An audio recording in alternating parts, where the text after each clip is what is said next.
안녕하세요. 저는 인터넷 쇼핑몰과 인테리어 소품샵을 운영하는 30대 후반의 여성입니다. 어린 시절 중산층이셨던 친정 부모님 밑에서 경제적으로 유복하게 자랐던 전, 친척들에게 받은 세뱃돈으로 주식 투자를 하며 일찍부터 돈을 깨우쳤어요. 부모님께선 제가 돈을 벌었으면 하신 게 아니라 제 수중에 있는 돈을 유용하게 운영하게 하기 위해 그런 것들을 가르치셨겠지만 그 덕에 전 돈 버는 재미를 일찍 알아버렸습니다. 신기하게 전 어려서부터 공부나 그림 그리는 거나 다른 흥미는 별로 없었는데 저금을 하거나 통장을 불리는 일이 즐거웠었거든요.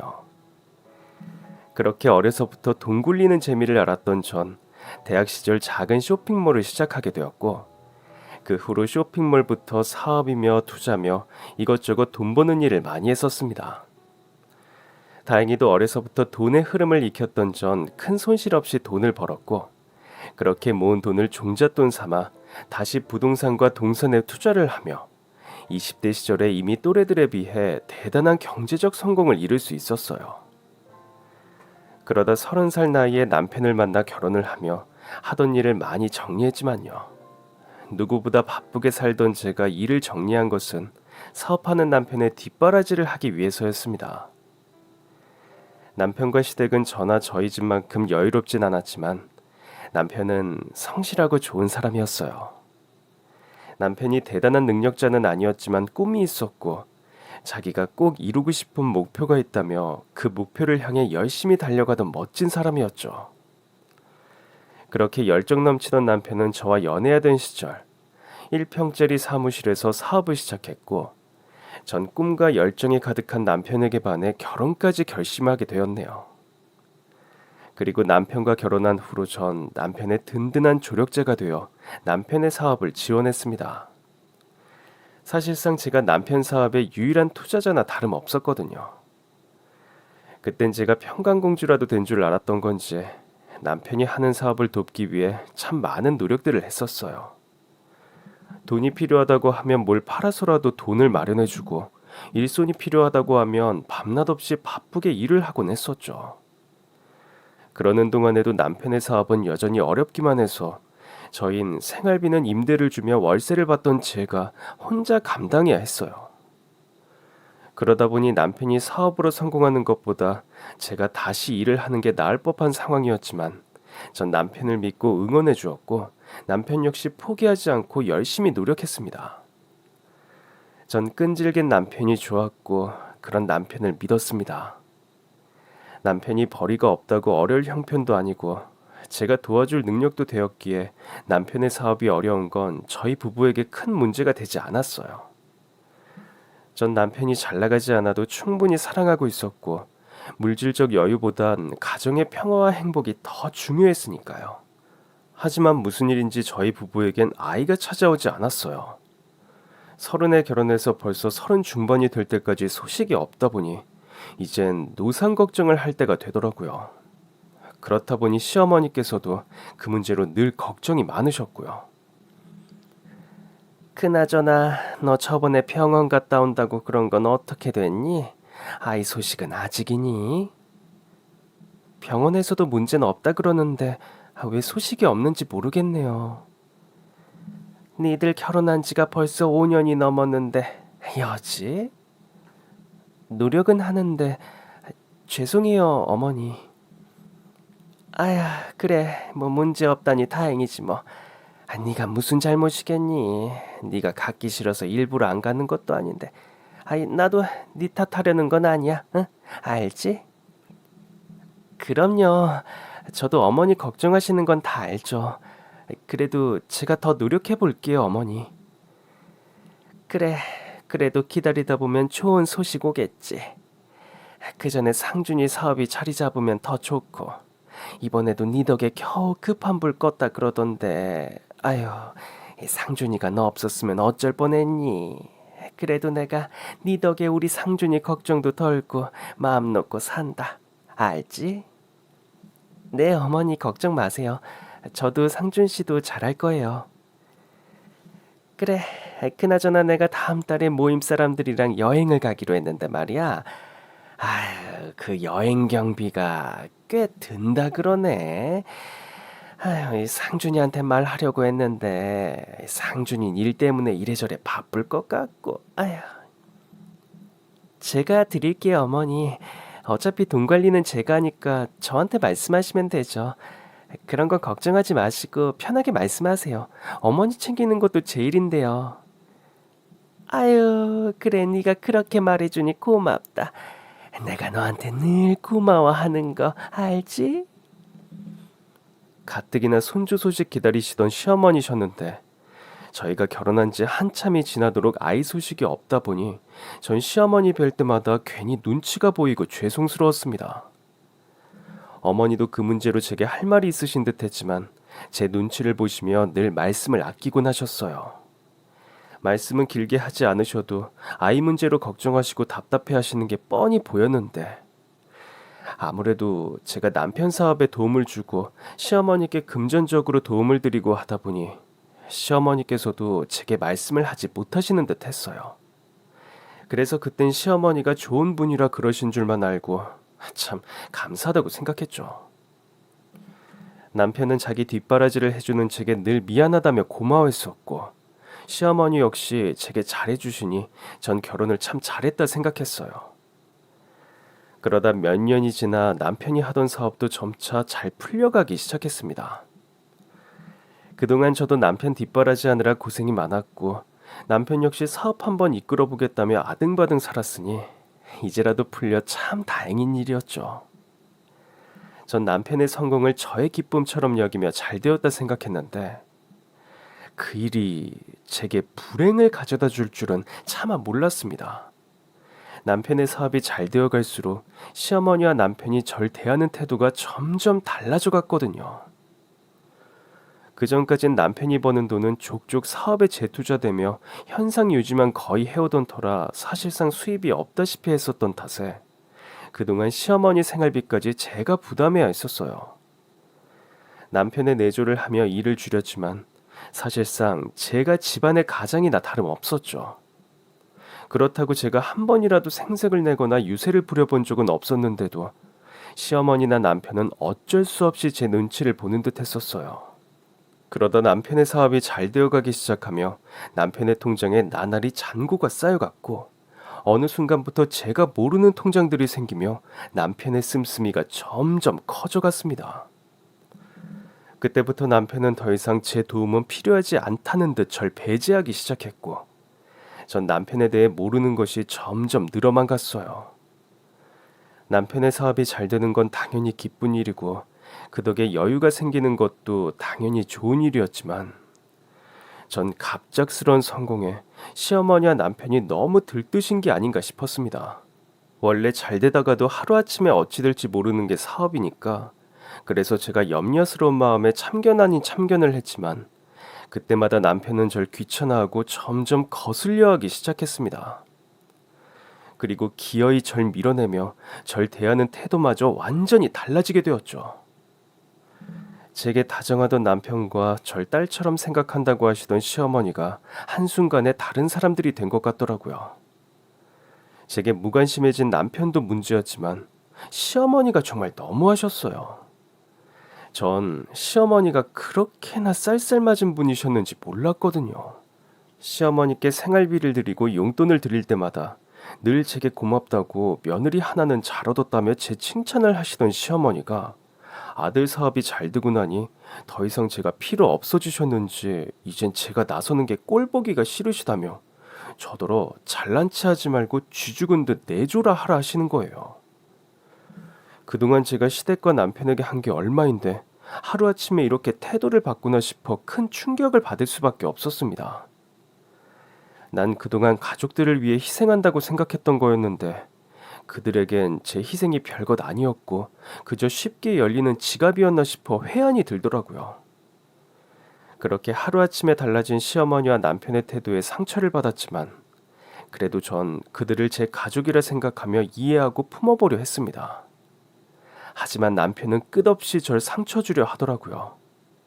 그 후로 얼마 지나지 않아 남편에게 다른 여자가 생겼다는 걸 알게 되고 말았거든요. 그전까진 제가 남편의 비서며 직원 노릇을 하며 회사 업무를 나눠 맡았었어요.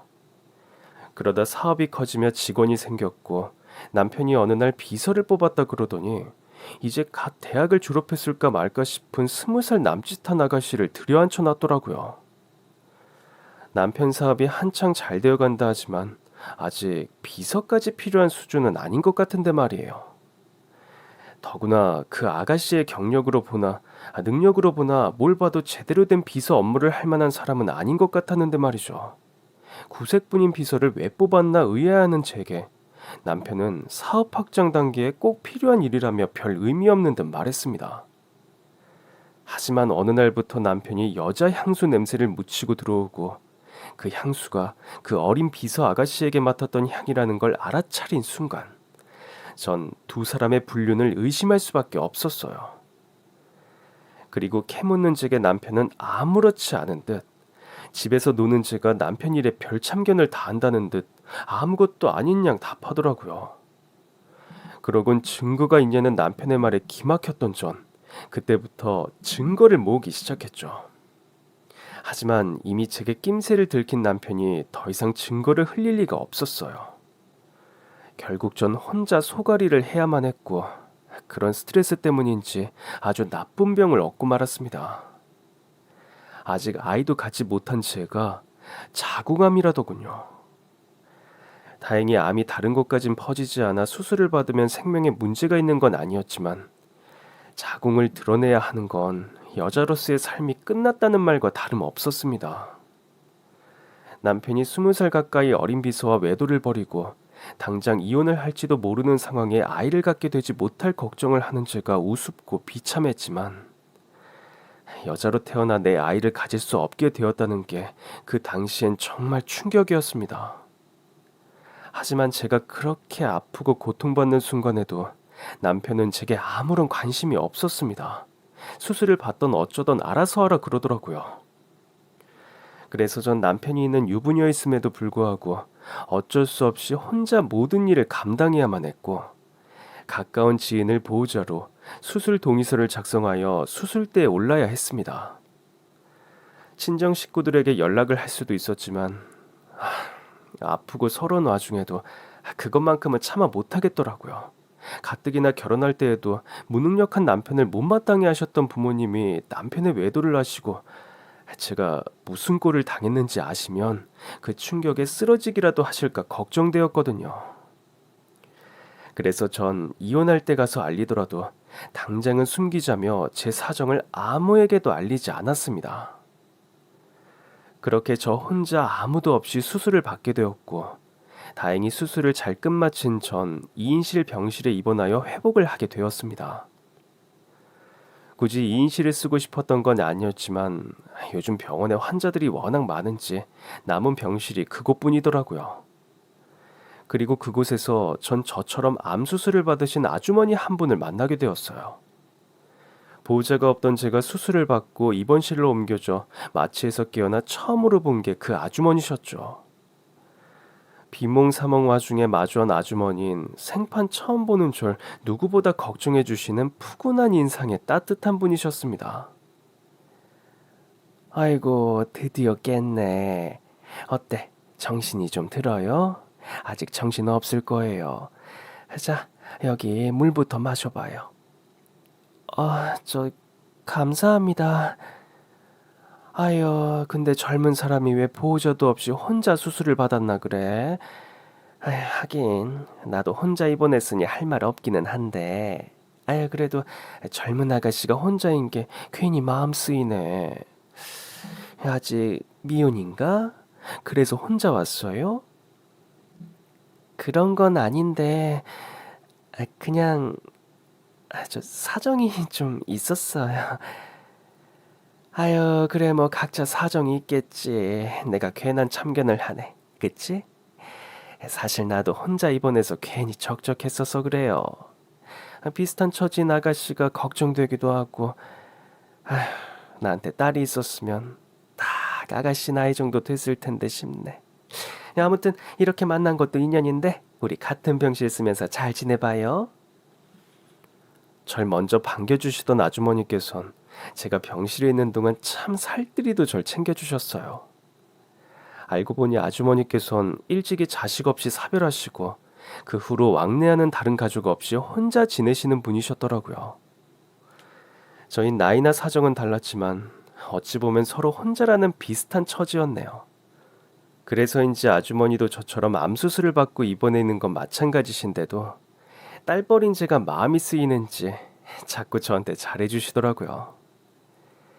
그렇게 마음을 써주시니 저도 의지가 많이 될 수밖에 없었고 저도 모르게 아주머니에게 마음을 열게 되었습니다. 병원에서 누워있다 보면 참 할 일이 없거든요.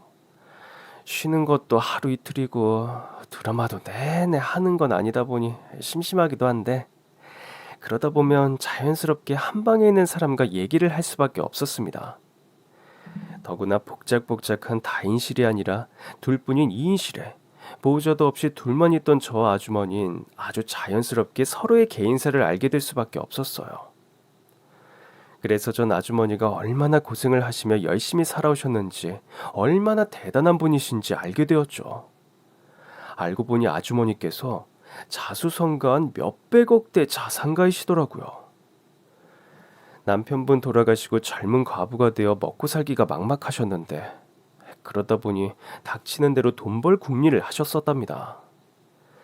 믿고 의탁할 자식도 남편도 없으니 돈까지 없었다간 무시당하고 괴로워지기 쉽겠다 싶으셨다 하더라고요. 그래서 열심히 돈을 모으며 부동산이며 주식이며 공부를 하셨고 종잣돈을 열심히 굴려 여기저기 투자를 많이 하셨더라고요. 그러다 자식 같은 젊은 청년들이 고생하는 게 보기 안타까우셨는지 돈 잃는 셈 치고 신생사업에 투자를 하셨는데 그게 지금은 누구나 알 만한 큰 회사가 되어 투자금을 받으셔서 결국 몇백억대 부자가 되셨다는 거죠. 저도 어린 시절부터 돈 굴리는 재미에 꽤 능력도 있었다 싶었는데 아주머니는 못 따라가겠더라고요. 그만큼 아주머니에게서 배울 점이 참 많다 싶었습니다. 그렇게 남편도 가족도 없이 혼자 고생하며 자수성가하신 아주머니의 얘기를 듣다 보니 저도 뉘우치고 깨닫는 것들이 있었습니다.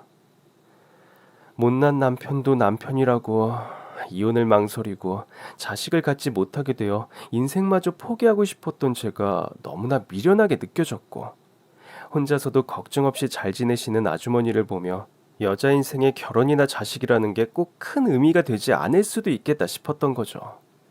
내가 살아보니까 남편 없다고 죽는 거 아니고 혼자 산다고 못 사는 거 아니더라.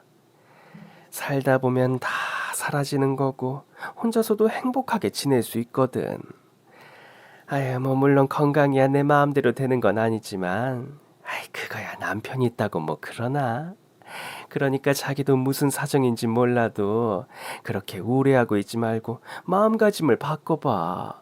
말 맞다 나 암 걸려서 수술했으면 다시 태어난 거나 별반 다를 것도 없는데 죽다 깨어났으면 이제 새 인생 살아봐야지. 안 그래? 아주머니의 얘기를 들으니 그동안 제가 뭐가 아쉽고 무서워서 그런 개망나니 같은 남편과 시댁을 두고 보고 있었나 싶었습니다. 순간 누가 제 머리를 망치로 때리는 것처럼 정신이 번쩍 들더라고요. 그렇게 절 응원해 주시는 아주머니의 말씀처럼 저도 더 이상 남편과 결혼 생활에 연연하지 않고 새 생명을 얻은 것처럼 새 인생 새 출발을 꿈꾸기로 했습니다.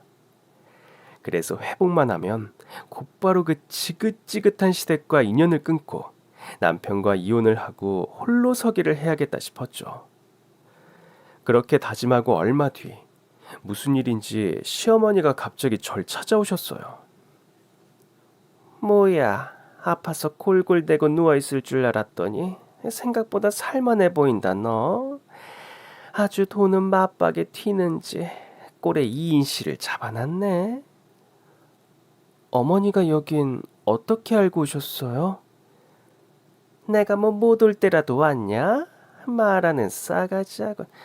하여간 넌 그래서 안 되는 거야. 늘 지가 뭐라도 되느냐 매번 사람을 가르치려고 들고 있어. 시어머니 오셨으면 먼 길 오느라 고생하셨구나. 음료수라도 대접할 생각을 해야지. 침대에 누워서 어떻게 오셨어요? 하긴 아휴 그래. 아이 뭐 그래봤자 니년 얼굴 보는 것도 이제 끝이니 더 할 말도 없지. 그게 무슨 말씀이세요?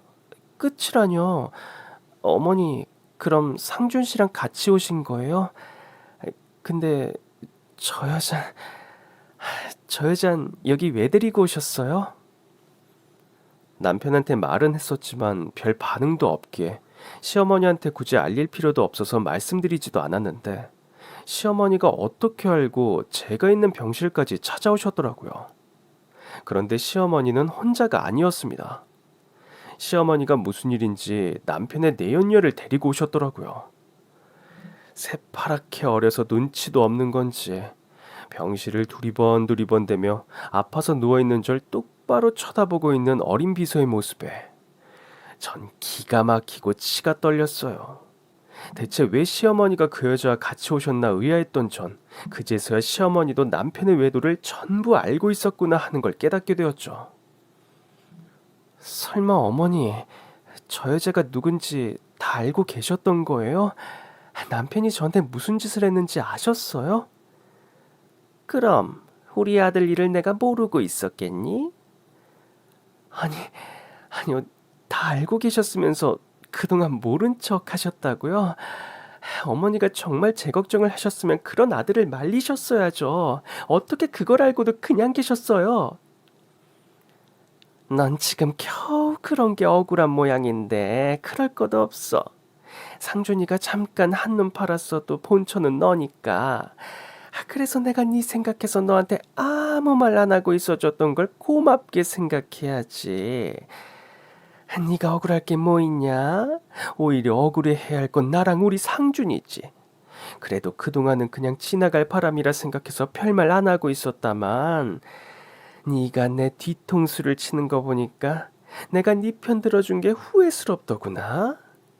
너 나한테 말 안 하고 수술받은 처이가 뭐야? 이런 일이 있으면 곧장 나한테 먼저 말을 했어야지. 어떻게 이런 식으로 내 뒤통수를 쳐? 제가 뭘 어쨌다고 그러세요?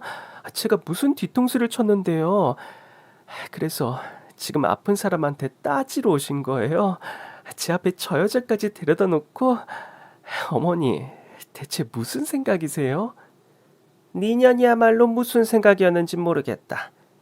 난 상준이한테 듣고서 네가 암이라 그러길래 걱정이라도 할 뻔했더니 와 세상에 뭐 자궁암. 너 자궁암이란 말 왜 나한테 안 했어? 그런 걸 알았으면 곧바로 날 찾아와서 이실직고하고 용서를 빌었어야지. 싹싹 빌어서 용서받아도 모자랄 판에 지 혼자 수술을 잡고 병원에 처박혀 있었어. 아, 덕분에 좋은 병실에서 아주 팔자 좋게 늘어져 있는 모양이구나. 어머니, 설마 지금 제가 아픈 걸 가지고 제가 잘못했다고 그러시는 거예요? 제가 어머니한테 말씀을 안 드렸다고요? 어떻게 그런 말씀을 하세요? 제가 지금 병실에 혼자 있는 게 누구 덕분인데요. 말해서 나 몰라라 한 게 남편이었어요. 남편한테 말해봐야 관심도 없고 어머니 절 무시하시는데 그 상황에서 제가 어떻게 말하는데요. 그렇다고 어머니가 아픈 척 걱정하실 것도 아닌 것 같은데 제가 어머니 무시했다고 이러시는 거예요? 얘가 아직도 맥락을 못 잡네. 니 깎고 아픈 게 나한테 무슨 대수겠어. 차라리 앓다 죽어서 우리 아들 앞으로 재산이나 남기고 가면 좋아하겠지. 네가 나한테 말 안 한 게 무슨 잘못인지 모르겠냐? 너 자궁을 그냥 드러냈다며. 근데 그걸 나한테 숨기고 있었어? 새끼도 못 낳는 년 그나마 상준이 내조나 잘하라고 그냥 두고 봤더니 기어이 자궁을 드러내. 그래놓고 나한테 숨긴 게 그게 큰 잘못이지 미련한 것이 어디 남의 집 대를 끊어놓으려고. 처음엔 시어머니가 대체 무슨 말씀을 하시나 싶었어요. 남편도 저한테 관심 없는 마당에 절 무시하는 시어머니한테 아프단 얘기를 해봐야 뭐하나 싶어 말을 안 했던 건데 그 일이 뭐 별거라고 여기까지 찾아와 화를 내시나 싶었죠. 그런데 시어머니가 화나신 게 결국 아이 때문이었더라고요. 제가 자궁암 수술로 자궁을 드러냈으니 다신 아이를 갖지 못할 것이고, 그 때문에 제가 자기 집안 대를 끊어놨다며 노발대발 하셨던 겁니다. 그제서야 전 남편은 코빼기도 비추지 않더니 갑자기 시어머니가 상간녀의 손을 붙들고 절 찾아오신 진짜 이유를 알게 되었습니다. 그래서 지금 제가 어머니를 속였다고 생각하시는 거예요? 그래서 이렇게 찾아오셔서 난리를 피우시는 거냐고요? 그래, 네가 나랑 우리 아들 속였잖아. 몸에 그런 문제가 있었으면 결혼하지 말고 평생 혼자 살았어야지. 어디 남의 귀한 아들 깨어내서 결혼을 했어. 너 때문에 우리 아들은 마흔 되도록 자식 한 번 품에 못 안아보고 난 손주 한 번 못 얻어보고 이 고생을 하는데, 그게 제 탓인지 아닌지는 모르는 거 아닌가요? 막말로 어머니 아들은 뭐 대단히 건실한 줄 아세요? 병원 가서 같이 검사 받았을 때 전 별 이상 없었어요. 오히려 남편이 운동 부족에 체력 부족이라 이래저래 부실하다며 건강 관리하라고 권고받았었죠. 근데도 술 먹고 담배 피고 건강 관리는커녕 아이 가지려고 노력 안 한 건 제가 아니라 남편이에요. 그나마 전 건강 관리 열심히 했는데도 재수가 없는지 남편 때문에 받은 스트레스 때문인지 암에 걸린 거고요. 그리고 불임이랑 자궁암이랑 연관관계가 있다는 말도 없는데 제가 뭘 속이고 결혼했다고 그러세요? 오히려 속은 건 저죠. 어머니나 남편이나 이렇게 은혜도 모르고 배응망덕하고 개차반인 줄 모르고 결혼을 했었으니까 사기 결혼 당한 건 오히려 저라고요. 뭐? 배응망덕? 개차반? 인연이 지금 누구한테 그런 소리를 하고 있어? 그래, 너 말 잘했다. 너 그동안 돈 쥐고 있다고 아주 기고만장했지? 돈 좀 벌었다고 그동안 오냐오냐 해줬더니 끝까지 지만 잘난 줄 알고 이게 어른머리 꼭대기까지 올라오려고 그러네. 너 그동안 내 앞에서 어머니 예 하면서 얌전한 척 하던 거 전부 내숭이었냐? 이게 네 본 모습인데, 그치? 아니요, 저 원래 얌전하고 조용한 사람 맞아요. 전 저희 부모님 밑에서 잘 배우면서 자라서 크게 혼나본 적도 없고, 그 덕분에 어디 가서 이렇게 언성 높일 일 자체가 없었어요. 근데 제가 어머니나 남편이랑만 엮이면 자꾸 언성이 높아지고 그러네요. 저도 사람인데 화낼 줄 모르겠어요. 그나마 가족이라고 생각해서 여태 참았는데 이젠 저도 더 이상은 못 참겠네요. 벌레도 밟으면 꿈틀한다는데 제가 이런 소리 듣고 가만히 있는 게 문제 있는 거 아닌가요? 제가 등신도 아니고 뭐가 모자라다고 이런 말도 안 되는 소리 듣고 가만히 있겠어요? 제가 어머니 앞에서 그동안 내내 하며 잘했던 건 며느리로서 그랬던 거죠. 근데 지금 어머니가 먼저 절 며느리로 생각하지 않으시는데 제가 어머니를 깍듯하게 모셔야 할 이유도 더 이상 없잖아요. 그리고 애초에 지금 제가 누워있는 병실에 저 여자 데리고 오신 것부터가 저랑 한번 해보자고 하시는 거 아니세요? 뭐야? 그래서 지금 내가 네 화를 돋궈서 이러는 거다 이 말이냐? 아이고, 지는 잘난 집에서 잘 배워서 교양이 있다 이건가 보지? 그래봐야 뭐하냐? 자궁도 드러내고 앞으로 여자 구실도 못할 년인데. 그래, 나 오늘 너랑 해보자고 온 거 맞아. 넌 내쫓아버리고 어린 새며느리 들여서 귀한 손자 보려고 그런다. 나 자궁 드러낸 년은 필요 없으니까 우리 아들이랑 당장 이혼해. 누군 이혼 생각이 없어서 조용히 있었던 건 줄 아는지 제 앞에서 당당하게 짓거리며 이혼 서류를 던지는 시모의 행동에 전 기가 막혀 실소가 터져 나왔습니다. 맨날 불륜 나오는 드라마 보면서 나쁜 놈들이라고 욕을 하더니 드라마 보면서 어디서 나쁜 것만 배우는지 며느리한테 앞에 상간녀를 데려와서 이혼 서류 뿌리며 말도 안 되는 짓을 하더라고요. 언제는 바람피는 년놈들은 손발을 잘라야 한다고 쓸데없이 열을 내더니 정작 자기 아들이 바람을 폈더니 그냥 편들어주는 걸로도 모자라서 본처를 내쫓고 첩을 들여 앉혀야겠다 싶었나 보네요. 내가 하면 로맨스고 남이 하면 불륜이라 그러더니 어머니도 그러신 모양이네요. 그렇게 바람피는 것들 잡아다 족쳐야 한다고 욕을 하시더니 자기 아들이 바람났다니까 아무렇지도 않으신가 봐요. 그래도 드라마 허투루 보신 건 아니신가 봐요. 어머니가 지금 하시는 짓이 딱 막장 드라마에 나오는 미친 시모 같네요. 전 어머니가 좀 지랄 맞고 못돼 먹었다고 생각은 했어도 이렇게까지 악질이실 줄은 몰랐는데 이제 보니 어머니 정말 대단하시네요. 대체 아들을 얼마나 사랑하시면 잘못도 덮어주고 이런 말도 안 되는 짓을 하시는지. 제가 드라마 작가라면 어머니가 지금 하시는 대사들, 행동, 토시 하나 안 빼놓고 다 받아 적고 싶네요, 정말. 네가 그런 소리를 하는 걸 보니 아직도 상황 파악이 안 된 모양이야. 이혼 서류 보고도 그딴 소리가 나오니? 내가 너 이혼시키려고 왔다니까.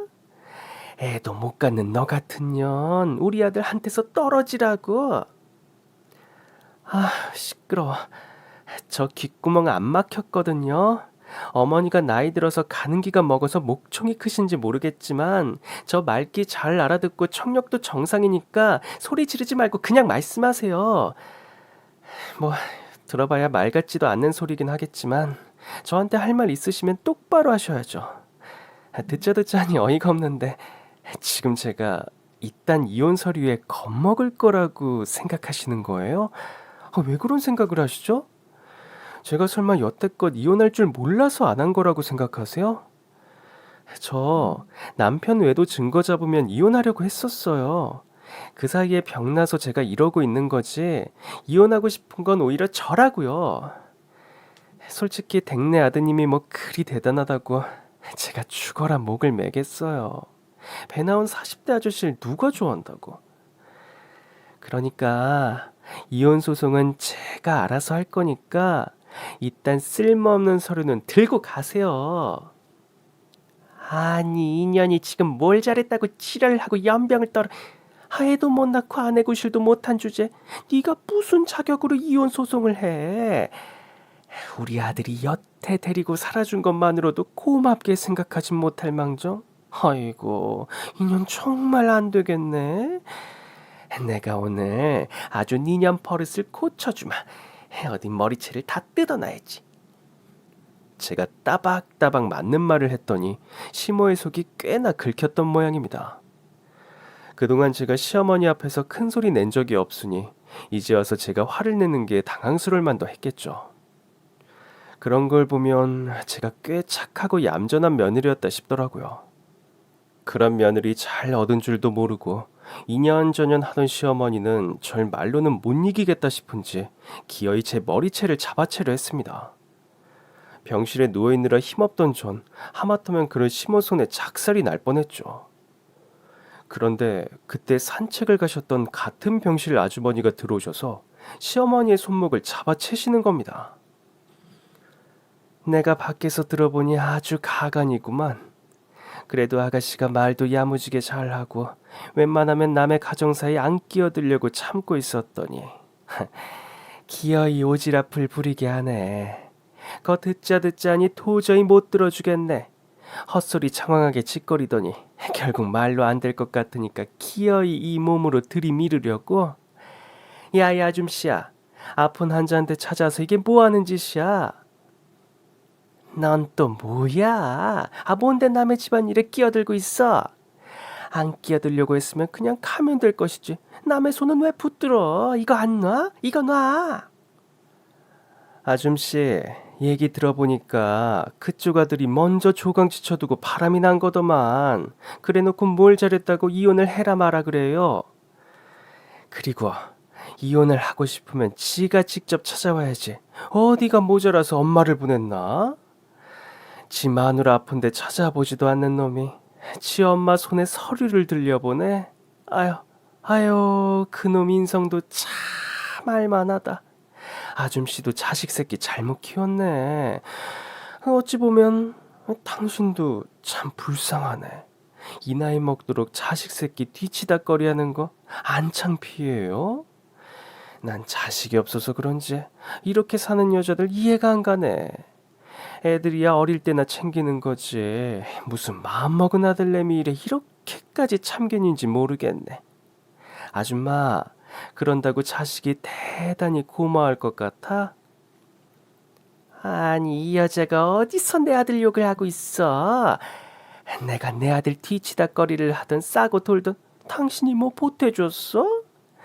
우리 상준이가 얼마나 지 엄마한테 잘하고 착한 효자인데 네가 뭘 안다고 이런 소리를 하고 있어? 당신이 날 언제 봤다고 참견이야? 꼭 어디서 봐야 참견을 하나? 내가 원체 인간 같지 않은 족속들을 싫어해서 말이야. 멀쩡한 남한테 피해주고 그런 인간들이야말로 사회의 암적인 존재거든. 그래서 그런 사람들이 있으면 내가 참지를 못하겠네. 근데 아들 이름이 상준이라고? 그거 어디서 많이 들어본 이름인데. 그러고 보니 아줌씨 나 본 적 없어? 나 아줌씨 얼굴이 자꾸 눈에 익네. 이 여자가 미쳤네. 내가 당신을 어디서 봐? 난 그쪽 얼굴 처음 보는구만. 아닌데, 상준이 엄마 분명 낯이 익은. 그래, 맞아. 당신 옛날에 녹즙 팔았었지? 세상에 어디서 낯이 익다 했는데 설마 그년일 줄이야. 아니, 세상이 어쩜 이렇게 좁아? 야, 이년아, 네가 옛날에 내 갯돈 들고 튀었잖아. 시모의 얼굴을 유심히 살펴보던 아주머니가 얼굴이 낯이 익다며 이상하게 생각하시더니 이내 뭔가 기억이 나셨는지 무릎을 탁 치시는 겁니다. 알고 보니 10여 년 전에 시모가 아주머니와 지인들이 들었던 갯돈을 들고 튄 개주였다는 거였어요. 녹집을 팔면서 부잣집 사모님들이며 여기저기 돈 좀 있는 여자들을 끌어모아다가 개를 만들곤 자기 차례가 되자마자 그 돈을 전부 들고 야반도주를 했었다는 거죠. 그리고 그렇게 시모가 들고 갔던 돈이 수십억이었단 겁니다. 그 후로 신고를 하고 백방을 찾아다녔는데 어떻게 여기서 이렇게 딱 마주칠 수가 있었을까요? 내가 니년 찾느라 얼마나 개고생을 했는데 그때 그 악연을 이렇게 만날 줄이야. 너 이년 우리 돈 들고 가서 어쨌어? 그 돈 들고 가서 호의호식하며 살았냐?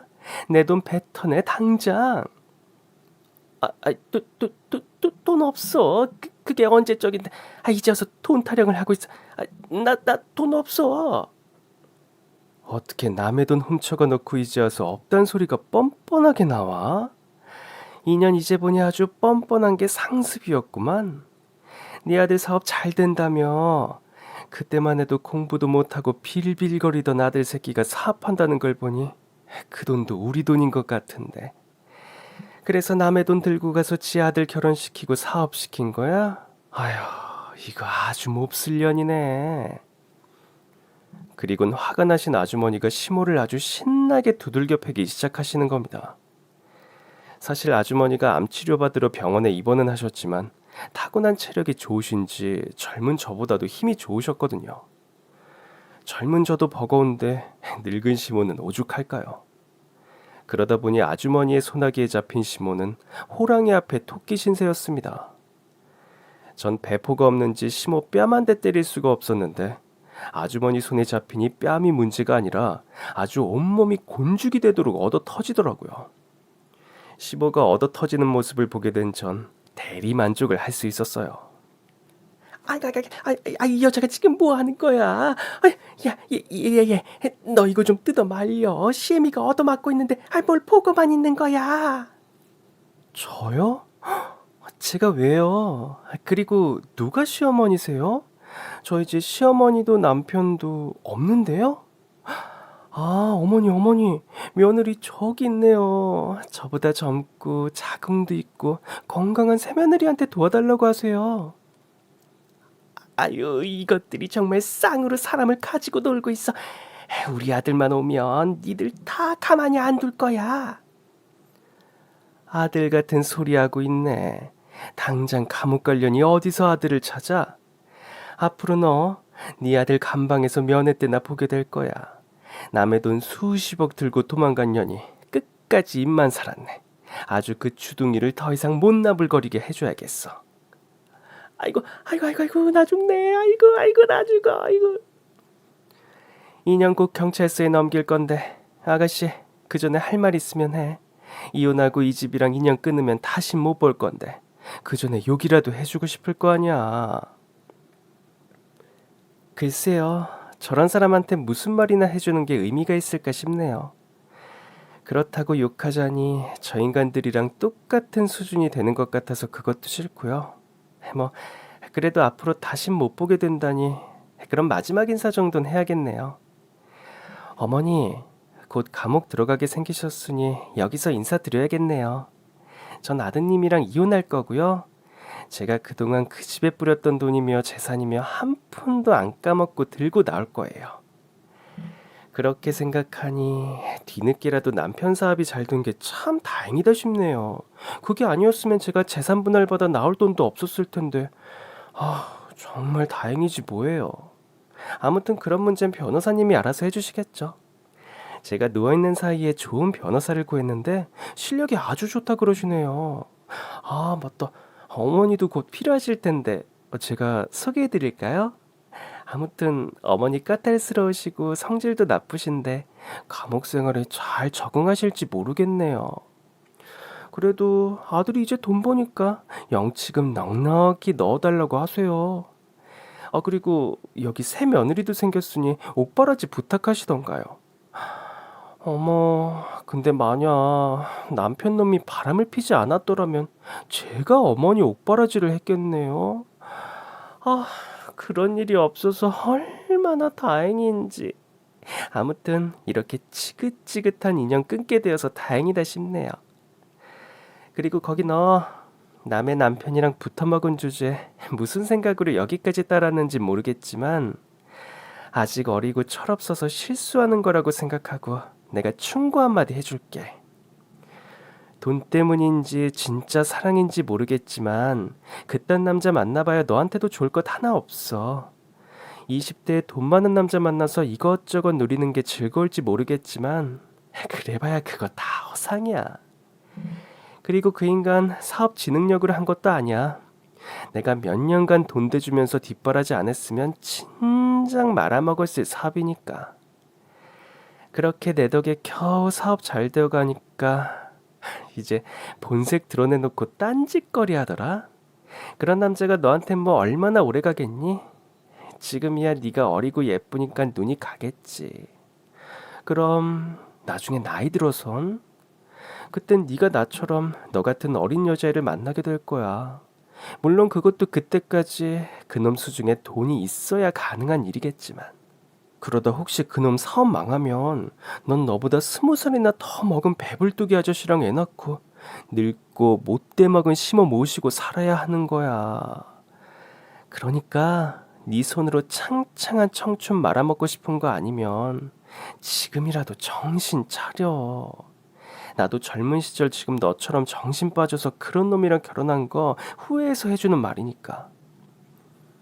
전 시모에게 마지막 인사를 하며 충고 삼아 남편의 내연녀에게 따끔한 한마디를 해주었습니다. 솔직히 안에 있는 남자랑 붙어먹은 사람에게 충고 같은 것도 해주고 싶지 않았지만 마냥 그 애를 탓하기엔 제 남편이란 사람이 어떻게 했을지 이해가 되기도 했고 또 아직 20 남짓한 나이라면 세상 물정을 알기엔 어리다 싶어 어려서 뭘 몰라 그런 거라 생각하고 이제라도 정신 차리라고 말해 주었네요. 그렇다고 그 어린 상간녀가 불쌍하다거나 걱정되었던 건 아니었지만 말이에요.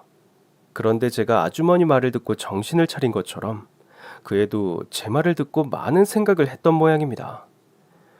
병실에서 그 난리가 있고 제가 남편과 이혼 소송 준비를 하던 어느 날 그 여자에게서 먼저 연락이 왔더라고요. 그러고는 저한테 냅다 미안하다 그러곤 절 만나자고 하더니 저한테 웬 USB 하나 건네주는 겁니다. 그렇게 받게 된 USB 안엔 놀라운 것들이 담겨 있었어요.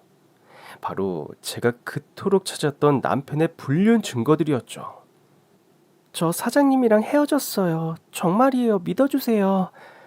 그리고 그 전까지 사장님 만나면서 주고받았던 문자들이나 전화통화 내용 같은 거 소송에 도움될 만한 것들 최대한 모아봤어요. 제가 법정에서 증언까지는 하지 못하더라도 이 정도면 도움될 것 같더라고요. 나한테 갑자기 찾아와서 이런 걸 주는 의도가 뭐예요? 갑자기 개가천선이라도 하려는 건가? 아, 아니면 상간녀 소송을 피해보려고 그래요? 이런다고 내가 고마울 거라 생각하면 곤란한데.